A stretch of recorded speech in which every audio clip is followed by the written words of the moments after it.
Assalamualaikum warahmatullahi wabarakatuh.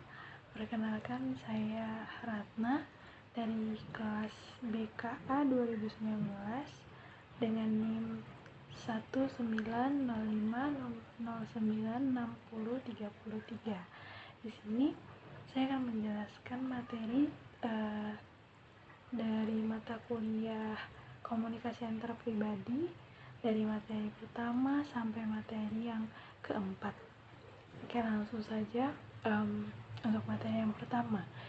Ini tentang komunikasi antar pribadi itu sendiri. Jadi, komunikasi ini penting dalam kehidupan kita. Sebagai tentunya kalau kita berinteraksi dengan orang, terdapat komunikasi di dalamnya. Dengan komunikasi ini juga kita dapat membantu untuk mengembangkan intelektual dan sosial, serta mengembangkan keberlangsungan hidup dan membentuk jati diri pada diri. Komunikasi juga bisa membantu kita untuk mengembangkan pemikiran kita menjadi lebih luas. Kita juga bisa dapat memahami orang lain dari kegiatan berkomunikasi ini. Terdapat beberapa macam komunikasi. Yang pertama yaitu komunikasi interpersonal dalam keluarga, yang kedua yaitu dalam sekolah, dan yang ketiga yaitu dalam lingkungan kerja. Dari tiga macam komunikasi ini, agar suatu komunikasi dapat berjalan dengan efektif, maka antara komunikan dan komunikator hendaknya saling menghargai. Ketika saling menghargai, maka dapat terciptanya suasana nyaman dalam proses komunikasi. Yang kedua yaitu berempati. Juga dapat dikatakan dengan memperhatikan kondisi atau situasi sang lawan bicara kita. Yang ketiga yang perlu diperhatikan yaitu kejelasan dari informasi yang kita sampaikan. Kalau kita tidak menyampaikannya dengan jelas, maka bisa terjadinya kesalahpahaman dalam memaknai informasi ini. Kemudian yang keempat, disampaikan dengan baik, kemudian disampaikan dengan rendah hati sehingga tidak menyinggung lawan bicara juga. Dan yang keempat yaitu bersikap terbuka. Nah, dalam komunikasi ini terdapat adanya komunikasi verbal, yaitu komunikasi dengan kata-kata, dan yang kedua yaitu komunikasi nonverbal, yaitu komunikasi yang disampaikan dengan bahasa tubuh atau isyarat gitu. Nah, komunikasi nonverbal ini merupakan komunikasi di mana yang informasi yang disampaikan itu tidak dalam bentuk kata-kata, melainkan dapat dengan gestur tubuh, dapat dengan segala macam tingkah laku yang dapat memberikan lawan bicaranya itu informasi.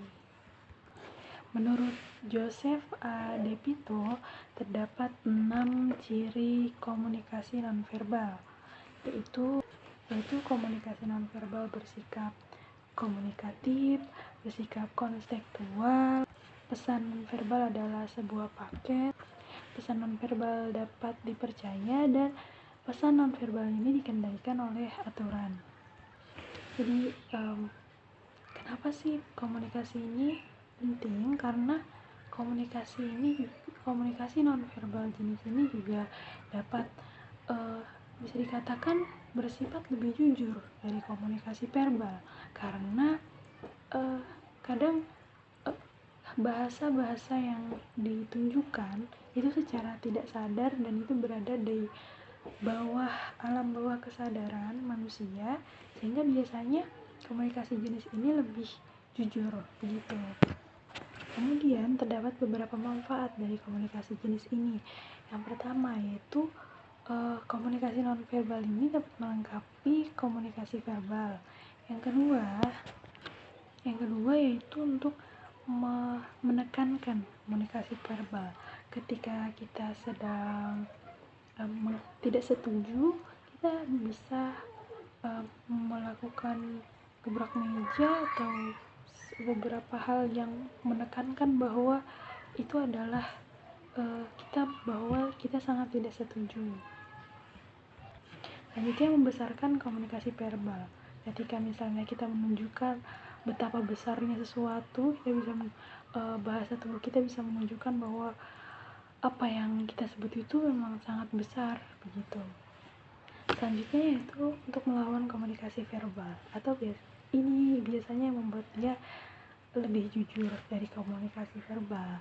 Ketika misalnya seseorang berkata dia tidak marah, dalam verbalnya dia berkata tidak marah, tapi dalam non verbalnya wajahnya merah padam gitu. Dengan begitu maka dapat dikatakan dia melawan komunikasi verbal dan bersikap lebih jujur dalam memberikan kita informasi bahwa dia memang marah. Dan terakhir yaitu meniadakan komunikasi verbal dalam situasi di mana kita tidak bisa berkata-kata. Misalnya dalam situasi kita sedang tidak dapat untuk berbicara dengan komunikasi nonverbal, kadang pesan yang ingin kita sampaikan melalui verbal ini dapat tetap tersampaikan.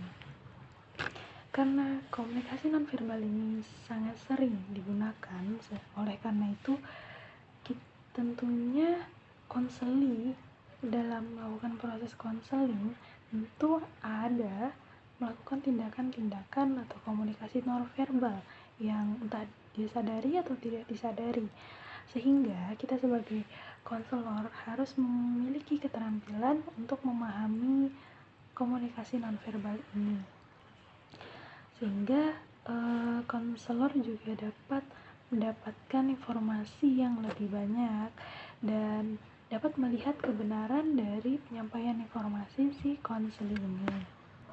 Agar proses komunikasi ini dapat berjalan efektif, maka konselor harus memiliki beberapa kemampuan atau keterampilan, diantaranya yaitu keterampilan kompetensi, keterampilan kompetensi intelektual, keterampilan dalam berpenampilan, serta keterampilan dalam memaknai. Nah, setelah konselor ini mengamati setiap isyarat dari konseli, dari bahasa-bahasa nonverbalnya konseli ini, maka setelahnya dilakukan kegiatan pemaknaan atau memaknai dari isyarat-isyarat yang telah ditangkap oleh konselor tadi.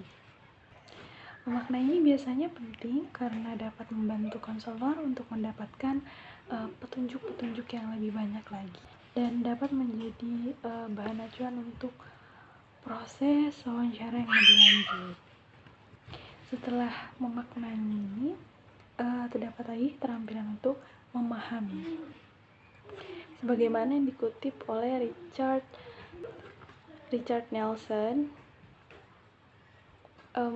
konselor atau helper membutuhkan pemahaman yang lebih lengkap mengenai situasi bermasalah tertentu yang telah dipilih klien.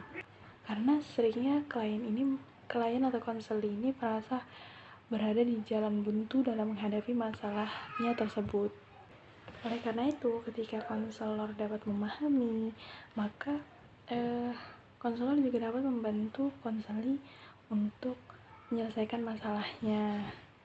Nah, selain dalam komunikasi nonverbal, terdapat juga keterampilan yang mesti dimiliki oleh konselor, yaitu keterampilan dalam mengajukan pertanyaan. Karena biasanya dengan mengajukan pertanyaan juga dapat membantu konselor untuk mendapatkan lebih banyak informasi lagi. Hal ini karena kadang konseli itu memiliki keraguan-raguan gitu dalam berbicara, mungkin ketika dia belum terbuka, atau dia juga kadang bisa lupa untuk menyampaikan hal itu atau dia juga bisa tidak tahu bahwa informasi itu penting untuk diketahui konselor, sehingga kita sebagai konselor yang harus memiliki inisiatif untuk menanyakan hal tersebut. Namun tidak semua pertanyaan bisa kita tanyakan kepada konseli. Uh, ada oleh karena itu ada beberapa hal yang memang bisa ditanyakan oleh konseli ini. Yang ditanyakan kepada konseli maksudnya. Ada beberapa jenis yang bisa ditanyakan oleh kepada konseli. Jenis pertama yaitu pertanyaan terbuka. Pertanyaan terbuka ini dibiarkan terbuka kepada konseli, artinya dia dapat dijawab dengan berbagai cara atau dapat dengan berbagai tanggapan, sehingga dia bersifat luas dan jawabannya biasanya membutuhkan satu atau dua atau lebih. Yang kedua yaitu pertanyaan tertutup. Biasanya pertanyaan tertutup ini lebih mudah dijawab karena cakupannya tidak begitu luas, tidak seperti pertanyaan terbuka yang lebih bersifat untuk menceritakan. Tapi kalau pertanyaan tertutup ini biasanya lebih singkat, dan karena mudah dijawab, biasanya pertanyaan ini menjadi interaksi awal antara konselor dan konseli, sehingga peran konseli dapat terbuka oleh konselor. Namun biasanya yang lebih sering digunakan oleh konselor yaitu pertanyaan terbuka, karena dengan pertanyaan terbuka maka konselor dapat mendapatkan informasi yang lebih banyak lagi. Nah, dan untuk membuat pertanyaan terbuka ini memberikan banyak informasi, maka penting pada konselor untuk membuat konseli ini terbuka dan merasa nyaman untuk bercerita kepada konselor. Oleh karena itu, terdapat beberapa teknik yang dapat diterapkan oleh konselor kepada konselor ini. Teknik yang pertama yaitu bisa disebut juga dengan teknik pembukaan atau opening skill. Opening skill ini biasanya teknik dimana mulai membuka hubungan, mulai dan mulai berkomunikasi dalam suatu proses konseling. Teknik ini agar konseli dapat merasa lebih nyaman dengan konselor, dapat membina hubungan yang baik antara konselor dan konseli, serta konselor dapat mendapatkan kepercayaan dari konseli ini. Baiklah, saya rasa cukup. Itu tadi beberapa materi yang saya simpulkan. Untuk kurang lebihnya saya mohon maaf. Wassalamualaikum warahmatullahi wabarakatuh.